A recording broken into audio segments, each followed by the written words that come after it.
2026. We're all 1 year older. Good morning, good afternoon, good evening, Sip&Talkers, no matter where you are. Welcome back to Sip&Talk. I love that. You know, we sometimes swap who does the opening. And I feel like we almost started at the exact same time just now. We did. It was a perfect, unscripted moment. You paused, I paused. And then we both went for it. So is this what you'd call synchronicity?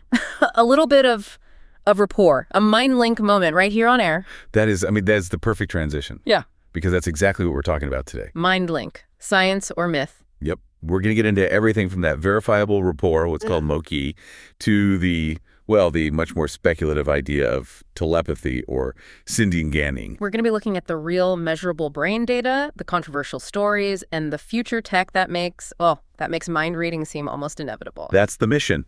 We want to look at the evidence, the peer-reviewed studies, the disputed anecdotes, and just see where the line is, what's real human biology and what's still, science fiction. So grab your coffee. Okay, so let's start with the grounded stuff, the science. Right. That feeling when you just click with someone, a new friend, a partner, that instant rapport, that mokai, you're saying that's not magic. Not at all. It's quantifiable science. This is the supported side of MindLink. And it's not just a feeling. Your body and your brain are they're trending toward alignment. And you can measure that with something like an EEG. You absolutely can. It's called EG synchrony. Studies show that when two people are really engaged, maybe on a task together or just focused on each other, the rhythms of their brainwaves actually start to synchronize. Imagine two radios, slightly off station, suddenly locking onto the exact same signal. Wow. So it's not just that they're thinking about the same thing. No, it's that they're processing it in the same pattern at the same time. It's a literal resonance. Now, you need lab equipment to see this, but it's happening. That is incredible. And it goes beyond just brainwaves, right? The thing about heart rates really got me. Oh, yeah. The heart rate synchrony is fascinating because it proves it's not just, shared emotion. Like we both get scared by a jump scare in a movie and our hearts race. It's not just that. Exactly. Researchers found that when people were deeply focused on just listening to a story, their heart rate changes started to align. It reflects the brain's cognitive processing. So if there's a complex part of the story and you kind of have to slow down and think, yeah, both hearts reflect that change. Precisely. It's a shared intellectual rhythm measured in beats per minute, a deep level of synchronized engagement. And this gets stronger the closer you are to someone. Massively. They had classmates watch a movie. And just by analyzing their EEG patterns, researchers could pick out who the close friends were. No way. With up to 80% accuracy. The closeness of the relationship directly translates into how well their brains align when processing something together. Okay, so we know what is happening. But how? What's the biological engine driving this? This is where mirror neurons come in, right? This is the revolutionary part. Mirror neurons are these special brain cells that fire not only when you do something. Right, pick up a cup of coffee. Right. But they also fire when you just watch someone else pick up that same cup of coffee. They let you internally simulate another person's experience. Ah, so that's why if I see a video of someone getting hit, where I physically flinch. That's the classic example.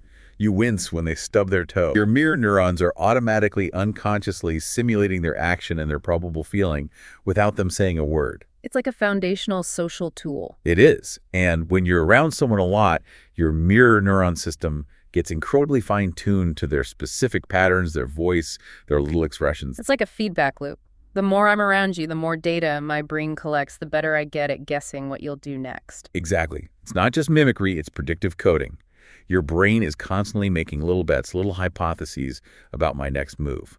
And when it's right, which happens way more with people you know well, you get that feeling of we're on the same page. That's seamless rapport. It's just hyper-efficient predictive coding. Let's put some numbers on that. We saw that 2025 study. The difference between friends and strangers was huge. It was compelling.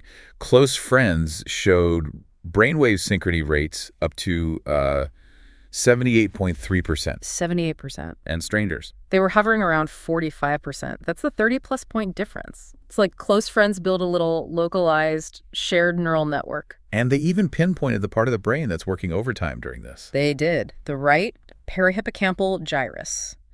And that's important because that part of the brain is all about memory, but specifically like contextual and social memory. So it's not just general alertness. No, it's your brain actively digging into its library of what does this person do when this happens to make super fast, accurate social predictions. Okay, we have to talk about the romance angle, the honeymoon phase, because this explains so much. Ah, yes, the beautiful chemically induced illusion of a mind link. A 2010 study found that this period, the first 3 to 6 months, you're just flooded with dopamine and norepinephrine in your brain's reward system. You're literally on a chemical high. You are.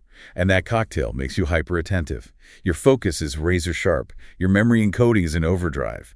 So your predictive coding system is working at, 150%. So when you both blurt out the same weird movie quote at the same time... You think it's destiny. We're telepathic. But it's really just biology and chemistry imitating magic. Exactly. You're not reading their mind. You're just so locked in, so focused on them, that the chance of these little synchronous moments happening goes way, way up. It's hyper-efficient rapport, boosted by brain chemistry. Okay, so rapport, mo-key, that's real. It's measurable brain synchrony. Nailed down. So now we have to step into the, let's say, the more controversial territory. Telepathy, Zindian-Ganying. Yes, we're moving from synchronicity to actual transmission. And we have to be clear on the definition. This is the claimed transfer of thoughts, feelings, information, without using any known sensory channel. No sight, no sound, no touch. Non-physical, non-local communication. And this is exactly where mainstream science just hits the brakes. Hard. Because of repeatability. The lack of repeatability, it's the absolute core issue.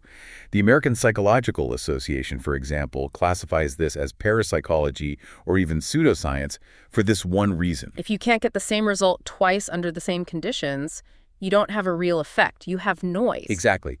The classic experiments like the Ganzfeld setup or card guessing, they just tend to fail when other labs try to replicate them under really strict controlled conditions. The effect just vanishes. Okay, so let's dig into the skeptic's corner. It's more than just saying it's a coincidence, right? There are specific flaws. Oh, for sure. 3 big ones. First, and this is critical, is sensory leakage. It's when subtle, unintentional physical cues give the game away. In those old card guessing experiments, maybe the person holding the cards held them slightly differently, or there was a tiny scuff mark, subconscious cues that the receiver picks up on. So they're getting information through a known sense, which completely invalidates the whole premise. Precisely.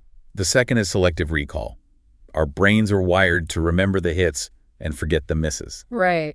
I think of my cousin, and then he calls. I remember that one time. I forget the other 50 times I thought of him, and he didn't call. It's a classic confirmation bias. It makes random noise look like a real signal. And the third issue, which is more for the researchers, is the file drawer problem. Oh, what? The file drawer problem. Historically, studies that found no effect just didn't get published. They got stuffed in a file drawer. So if you do a big analysis of all the published studies, you're only seeing the ones that found something, which skews the results and makes the effect look stronger than it is. But to be fair, we have to look at the data that does claim to be above chance, even if it's disputed. That's what keeps this conversation going. We have to. Take the Ganzfeld experiments. You put a person in a state of sensory deprivation like ping-pong balls over the eyes, white noise in their ears. To clear the channel, so to speak. Exactly. And a sender tries to transmit an image. A big meta-analysis of 28 of these studies found a hit rate of 32%. Okay. And what would random chance be? Random chance in that setup was 25%, so it's a 7% bump. Supporters say that's statistically significant, p less than 0.0001. But the counter-argument from the mainstream is what? The counter-argument is that those early studies had flaws. Poor randomization, potential for that sensory leakage we talked about. And when modern, more tightly controlled replications are done, that 7% bump often shrinks to nothing or just. Doesn't show up consistently. It's a fragile effect. What about the old school card guessing with the Zener cards? Same story, really. The random chance of guessing one of the 5 symbols is 20%. The historical data reported an accuracy of around 27%. And a little bit higher. A little bit higher, but conducted in the 1930s and 40s without the strict controls we demand today. So again, you have to question potential cues or even recording errors. And then there's dream telepathy. Yeah, the idea that our subconscious is more open. They'd have a sender focus on an image while the receiver was in REM sleep, then wake them up and ask about their dream. That sounds incredibly hard to quantify. It is. The results are super inconsistent and very open to the interpretation and bias of the researcher who's analyzing the dream report. It's a beautiful idea, but scientifically messy. Before we move on to the tech, there is that one really out there idea, the wild card, quantum consciousness. Ah, yes. The ultimate philosophical escape hatch. The idea is that consciousness isn't just, neurons firing in your skull. It might be a non-local phenomenon tied to quantum entanglement. Entanglement being the spooky action at a distance where two particles are linked, and what happens to one instantly affects the other, no matter how far apart they are. Right. So the leap is, what if our minds are entangled? Then distance wouldn't matter for telepathy. But what does actual physics say about that? Physics delivers the bad news. While entanglement is a real thing, you can't use it to send information faster than light. It's a correlation, not a communication channel. Nature doesn't let you use it like a quantum telephone. So it's a really cool theory. It's an elegant, beautiful theory that currently has zero empirical proof when it comes to the human brain. Scientifically, it's an empty box, for now. Okay, so let's leave the empty box of quantum theory and disputed stats and get to the stuff that is 100% confirmed, published science. Artificial mind link. Yes. This is the game changer. If natural telepathy can't be reliably repeated, the engineer's answer is simple. Build a machine that can guarantee it. We're talking brain-computer interfaces, BCI, and true brain-to-brain communication, BTB. BTB is the proof of concept. It shows that, yes, you can transmit a thought, as long as you use a physical mechanism to do it. The big one here is that 2014 study, PLOS-1, India to France. 8,000 kilometers. It's incredible. Let's break down how they did it. Yeah. The sender in India is wearing an EEG cap. They don't speak, they don't move, they just think of moving their hand. And that thought represents a binary 1-1. Resting is a 0-1. Okay, so the EEG picks up the electrical signal of that thought. Yep. It gets digitized into binary code, a message like, hello, and then it's sent over the internet, just like an email. So the thought becomes a digital signal. How does the receiver in France read it without looking at a screen? That is the genius part. They use something called transcranial magnetic stimulation, or TMS. The digital signal from India controls a TMS device positioned over the receiver's visual cortex. And what does that do? A one signal triggers a non-invasive magnetic pulse, strong enough to make the receiver perceive a flash of light. It's called a phosphene. A zero signal does nothing. So, the receiver literally sees the sender's thoughts encoded as flashes of light inside their own head. It completely bypasses the eyes and ears. Exactly. And it worked. They successfully transmitted the words. And other studies have taken it further to remote behavior control. Wait, what? Yeah. One person's thought, the initiator, is picked up by an EEG sent over the internet and then used to trigger a stimulation that makes the receiver's hand move involuntarily. If my thought can make your hand move from thousands of miles away, that's functional thought transfer, even if there's a huge internet cable connecting us. But here's what the researchers themselves stress. This is not traditional telepathy. They call it hyper-interaction. It's all based on physics.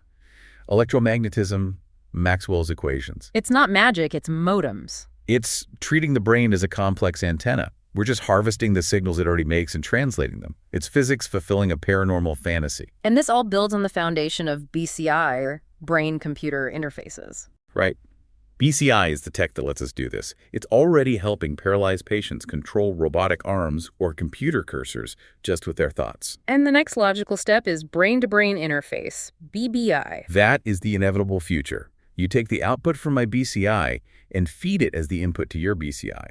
That's mediated artificial telepathy. The potential for people with disabilities like locked-in syndrome it's just incredible, but the applications for everyone else are pretty wild too. Oh, absolutely. Think about a high-stakes job, like an air traffic controller. You could share threat assessments or flight data just by thinking it, way faster and clearer than speaking. Okay, we have to imagine this. I'm in a big business meeting. I say something stupid like, our revenue dropped 20%. But my BCI, knowing my true intention, instantly displays on the screen. We are in a major, secret, strategic transformation. The ultimate corporate spin machine, hardwired into your brain. It's a joke, but it shows the potential. Instant, seamless, clarified communication. For sure. So we have the science of synchronicity and now the engineering of artificial telepathy. But the desire for this, the human need for it, that's ancient. It's all over mythology and culture. It really is. And it's fascinating to see how different cultures frame it. Sometimes it's a tragedy, sometimes it's about perfect connection. Let's start with the tragedy, the Greek myth of Apollo and Cassandra. So Cassandra gets the gift of prophecy from the god Apollo. She literally sees the future, clear, high-def videos of, the Trojan horse and the destruction of her city. She has a perfect signal. Perfect transmission, but she rejects Apollo, so he adds a curse. She will always tell the truth, but no one will ever believe her. The curse isn't on the sender, it's on the receiver. So she has perfect mind link input, but the other side has zero rapport, zero synchronicity. It's a story of total communication failure. It's profound. It shows that the receiver's state of mind is just as important as the sender's clarity. Now, if we flip over to Chinese tradition, we get the complete opposite, the absolute peak of rapport, Boya and Ziki. Oh, this is such a beautiful story. It's about Zian, which literally means one who understands the music. Boya is the master musician. Ziki is just a humble woodcutter. And when Boya plays his instrument, the gunqin, Ziki doesn't just hear the notes. He can accurately read the deep emotion and intent behind the music. So when Boya's music is about mountains, Ziki says, magnificent, like the great Mount Tai. When the music shifts to water, Ziki feels it and says vast, like the flowing rivers. It's a spiritual synchronicity that completely ignores their social differences. It's pure intentional connection, the ideal of Moqi. It is. And you see a different flavor of this in Chinese poetry, this idea of dream synchronization. Right, the Tang Dynasty poets Baizhui and Yuanzhen. They were best friends, but separated by a huge distance. And Baizhui is at this place, Gujiang, and he writes a poem on a wall, thinking about his friend. And the synchronicity part is? 10 days later, he gets a letter from his friend Yuanzhen.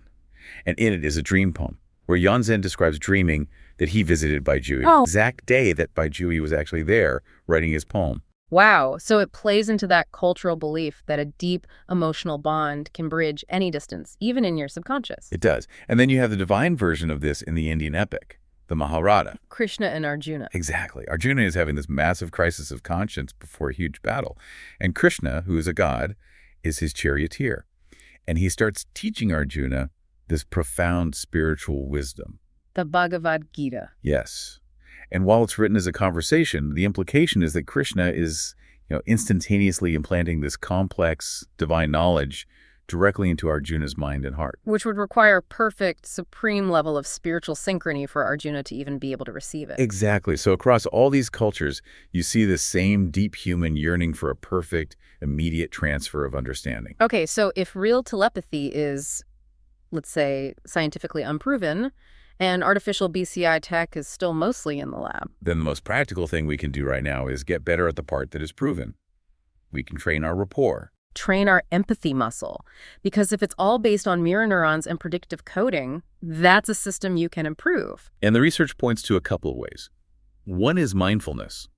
Just practicing being aware and attentive. It sharpens your ability to pick up on all those subtle cues from other people. If you're not aware of what's going on inside your own head, you've got no chance of reading someone else's. Exactly. And the other is intentional role-playing or simulation, forcing yourself to take on other perspectives. It gives your predictive coding system more data to work with, making your social guesses more accurate. And the real-world benefit is huge. In a negotiation, if you can read the other person's micro-expressions, that little hesitation, that's a massive advantage. It's practical mind link. And we even see it in child development. Right. Parent-child synchronization. Yes. Studies show that high emotional and physiological synchrony, getting in sync with heart rate, stress hormones, behavior between a parent and an infant, leads to better cognitive and emotional development for the child. So being in sync is a biological necessity, not just a nice feeling. It really is. Let's think of a team-building exercise for this, like this silent strategy challenge. I love it. Tell me more. You get a team, and they have to assemble something complicated, a piece of furniture, whatever, but no talking, no gesturing, no sound at all. Oh, wow. So they have to rely entirely on anticipating each other's moves, matching pace, synchronizing their intent. It's forcing that mirror neuron system into cooperative overdrive. You have to predict what the other person needs before they even know they need it. It's practicing Moqi. I love that. But now we have to swing back to the BCI, because if we're building the perfect mind link machine, we have to talk about the ethics bomb. This is where it gets really scary, I think. This goes way beyond data privacy from social media. We're talking about the privacy of our own inner monologue. There are at least 3 huge concerns. The first is just that, thought privacy. If BCI becomes common, where does my private, unexpressed thought end and public data begin? If my brain signals are being recorded, does a thought I had but never acted on become admissible in court? That's a fundamental question. We have the right to remain silent, but what if silence is no longer private? The moment a BCI analyzes my brain and logs, subject is feeling anger towards supervisor. Is that a thought crime? Exactly. Which leads to the second thing, brain data security. And ownership. Who owns your raw neural data? Because that data is infinitely more revealing than your search history. It's the source code of your personality. And it could be hacked, not just to steal information, but to, what, implant it? To alter it. You could design attacks to change someone's mood, to create a desire for a product, to trigger a phobia even. We're moving from data hacking to mind hacking. That's terrifying. And the third concern? Cognitive liberty, the right to control your own mind. What if BCI becomes mandatory for certain jobs, and it's constantly scanning for disruptive or unproductive thoughts? The safe space inside your own head where you can be critical or question things, that space is just gone. If I'm in a meeting thinking, this is a terrible idea, but smiling and nodding, the BCI could flag that. It could. It's a threat to our basic autonomy. We need to start talking about establishing neural rights, the right to mental privacy, the right to not have your mind altered against your will. So the same tech that could give a voice to someone with lock-in syndrome could also be the greatest threat to our individual freedom. That is the paradox we're facing. Okay, let's try to pull all of this together. Let's summarize what we found in our conversation today. Okay, so first, rapport, or Moki, is absolutely real. It's scientifically proven, based on measurable physiological synchrony, our mirror neuron system. It's a core part of being human. Right. Second, telepathy or Sindian remains. Well, it's largely anecdotal, it's controversial, and it lacks that rigorous, repeatable scientific evidence. It often gets tangled up in our own cognitive biases. And third, artificial mind link through BCI and BTB tech is very real. It's functional, it's being developed right now, and it's based entirely on physics and electromagnetism. We can build telepathy even if we can't prove it happens naturally. So, these ideas, whether they come from science or from myths, they all point back to this deep, fundamental human desire for connection. For perfect, immediate understanding, and our future potential to actually engineer it. And we just want to remind you, here at Sip and Talk, we're just laying out the objective facts for discussion. We want you to think for yourself. Oh, wow. We're not criticizing any beliefs, just looking at the evidence around this amazing topic. And as always, we're not investment experts, so any numbers or figures we mentioned are just for reference. So what's the final provocative thought we want to leave everyone with? I think the most challenging paradox is this. We're spending billions to build BCI to create a perfect thought transmission machine, while we're mostly failing to use the scientifically proven mind link we already have. Meaning just paying better attention. We've established that high levels of rapport, of Moki, don't require any tech. They just require intentional, deep attention and practiced empathy. So my final thought builds on that. If natural telepathy is a question mark, and artificial telepathy is ethically terrifying and years away for most of us, then the most powerful and immediate superpower we can all activate right now is radical empathy. I love that. Imagine what would happen if we spent half as much effort trying to truly synchronize our mirror neurons with the people right in front of us as we do waiting for an algorithm to read our minds for us. The greatest mind link we have is available right now. That is the perfect place to end, a call to action for real human connection. Well, thank you for tuning in. Be sure to subscribe to Sip and Talk wherever you're listening. We always put links to the studies we talk about in the show notes. And please go check out our old friend Mickey's YouTube channel, Mickeytolife. His updates are a little slow, aren't they? But they're worth the wait. They really are. We'll catch you next time.